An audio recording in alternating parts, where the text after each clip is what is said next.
Chapter 1. The Rhythm of the Blade. The dusty roads of a small, forgotten town in the hills of Galilee led to a humble stone structure filled with the earthy scent of cedar, pine, and fresh sweat. Inside, the air was often thick with flying sawdust, catching the golden beams of sunlight filtering through a small window. The daily life within these walls was defined by a rhythmic, steady labor. The crisp, sharp bite of a hand saw cutting through timber and the heavy thud of raw wood planks being dropped onto a sturdy workbench formed the background music of a quiet existence. Here, the creator of the universe lived in complete obscurity, choosing the calluses of a laborer over the comfort of a palace. The very hands that had stretched out the cosmos now held a heavy iron hammer, and the feet that would one day walk upon stormy waters stepped carefully over curls of shaved wood on a dirt floor. The work required immense patience and a deep understanding of creation. When a stubborn piece of cedar threatened to warp under the blade, it was guided by steady, experienced hands. Knots in the wood, looking very much like permanent scars, were not cut away. Instead, they were carefully smoothed down until they became the strongest, most resilient parts of the timber. Wood, in this room, was treated as something with a memory, retaining the strength of the storms it had weathered on the mountaintops. The goal of the craft was never to fight the material, but to understand its true nature and bring out its ultimate purpose, whether that purpose was a sturdy beam for a widow's leaking roof or a simple tool for a poor neighbor. Chapter 2. The Crafting of the Burden. As the years passed, the boy in the workshop grew into a strong young man, his shoulders broadening from the daily routine of lifting heavy timber and handling heavy mallets. The labor became more complex, requiring an even greater precision of heart and mind. One afternoon, a local farmer brought a pair of young, weary oxen to the shop. Their old wooden yoke had cracked, shifting constantly and chafing the skin of the gentle beasts until they bled. They had carried a heavy burden that was never properly shaped for them. The task demanded individual care. A poorly made yoke was a misery to an animal.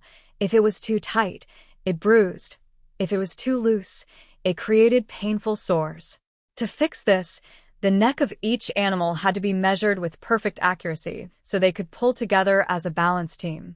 Taking up the wood planer, the young craftsman worked for hours, his brow glistening with sweat as the tool made its smooth, rhythmic sound against the timber. He carved, shaped, and sanded the wood until the surface felt as smooth as silk. While his hands worked on the physical wood, his heart reflected on a different kind of burden. He saw the heavy, invisible weights carried by the rest of humanity, the crushing anxiety of poverty, the weight of legalism, and the heavy yoke of brokenness. The physical work became a living prayer, a desire to create a way for the weary to find true rest, ensuring that the burden given to them would be perfectly fitted, gentle, and light.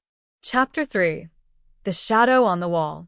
Despite the peace found within the workshop, the realities of a broken world were never far away.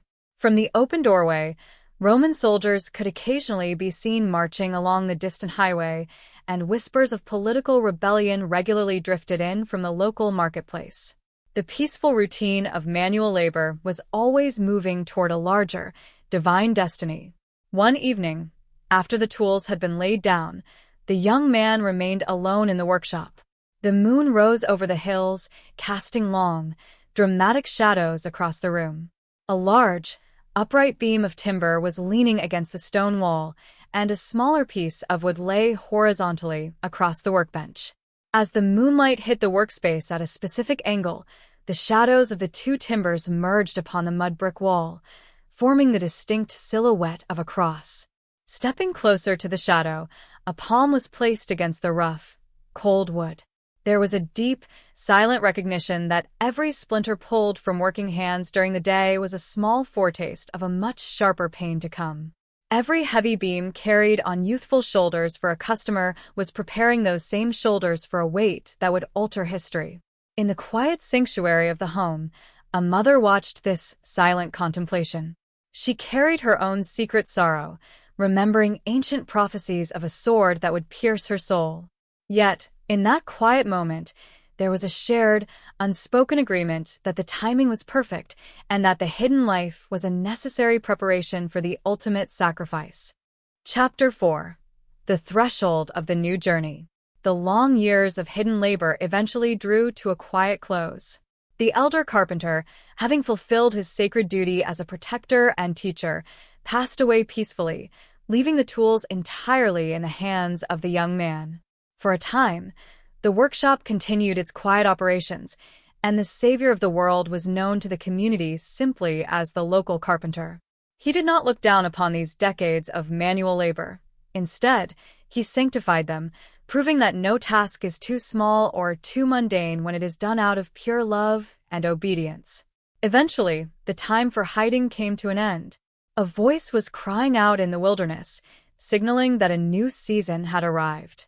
On the final day in the workshop, the bench was cleaned one last time, blowing the remaining dust off the old iron vise. The tools were carefully packed and rolled into a leather wrap. Standing at the threshold of the workshop and looking out into the bright sunlight, the work of the hands was officially finished, and the work of the heart was about to begin. Stepping out onto the open, windy road, the tools of iron and wood were left behind.